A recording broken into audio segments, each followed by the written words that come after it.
আপোনাৰ আমি যিটো কৈ আছো না প্লেটফৰ্ম 1 কিলো 1.5 লিটাৰ পানীলৈ গৈছো বাৰু 1.5 লিটাৰ পানী 20 টকাত উপলব্ধ 1.5 লিটাৰ পানী 20 টকাত দি আছে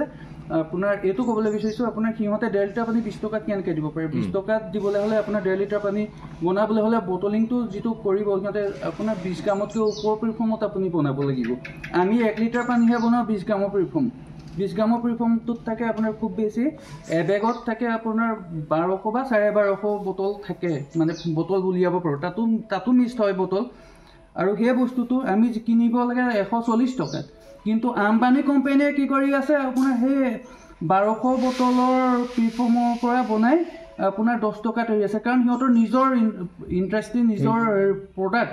এই প্ৰডাক্টটো এসময়ত ভাৰতবৰ্ষৰ সকলো জেগালৈ সিহঁতে এৰি দিছিল কিন্তু এতিয়া সিহঁতে কি কৰিছে সিহঁতে নিজে উৎপাদন কৰি নিজে বনাই পেলাই আমাৰ নিচিনা থলুৱা কৰ্মচাৰী মানে ব্যৱসায়ীখিনিক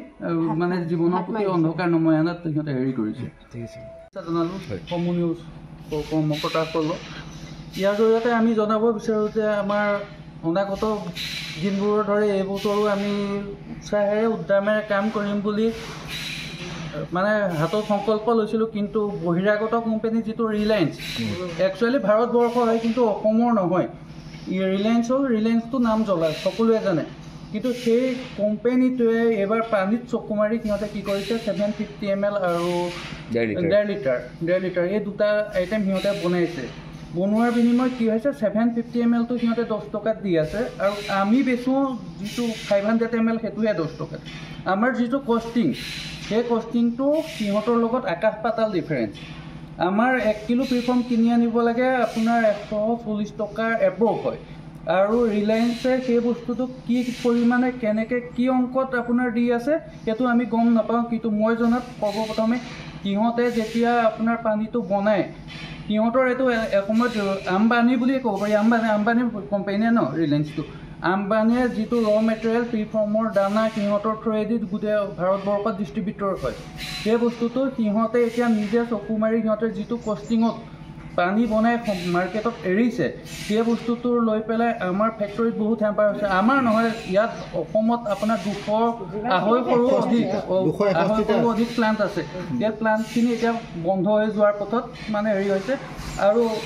মালিকসকলেও আপোনাৰ আমাৰ নিচিনা সাধাৰণ কৰ্মচাৰী পেটে মাৰি থকা আমি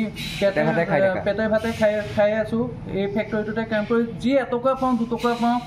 ঘৰ চলাই আছোঁ কিন্তু এতিয়া কি হ'ল ৰঙালী বিহু আহি আছে আমাক মালিকে পইচা দিব পৰা নাই এতিয়ালৈকে কিহৰ কাৰণে পৰা নাই মাল বিক্ৰী হোৱা নাই আপোনালোকে দেখিছে মাল কিমানখিনি পৰি আছে আৰু যদি এনেকুৱাই হয় হয়তো আজিৰ পৰা দুমাহৰ পিছত হয়তো ফেক্টৰীটো বন্ধ কৰি দিবলগীয়া হ'ব পাৰে আমাৰ ফেক্টৰীত যিমানখিনি কৰ্মকৰ্তা আছে ন কমচে কম 15জন মানুহ আছোঁ 15জন মানুহ আপোনালোকে এজন গড়ে এঘৰ মানুহত 4-5টা মেম্বাৰ আছে এজনৰ ওপৰত ডিপেণ্ড কৰি চলি আছে কি ক'ব আপুনি আপোনাৰ ভাবিব লাগে যিকোনো এটা কোম্পানীয়ে কাৰণ আমাৰ যিহেতু আমি চব ইণ্ডিয়ান ন সিহঁতো আম্বানি পৃথিৱীৰ ভিতৰত ধনী মানুহ তেখেতে এটা কথা ভাবিব লাগিছিল যে 250টা প্লাণ্টত যদি কিমান মেম্বাৰে কাম কৰি আছে আৰু এইটো নহয় যে আৰু হিমন্ত বিশ্ব শৰ্মা চৰকাৰ আমাৰ যিজন মামা বুলি আমি সম্বোধন কৰোঁ বিজেপি চৰকাৰক আমি সন্মান জনাওঁ এই মামাকো এটা অনুৰোধ ইয়াৰ জৰিয়তে জনাব বিচাৰোঁ যে মামাই এটা দৃঢ় সুস্থিৰে এটা মানে ডিচিশ্যন কৰি যাতে আমাৰ নিচিনা সৰু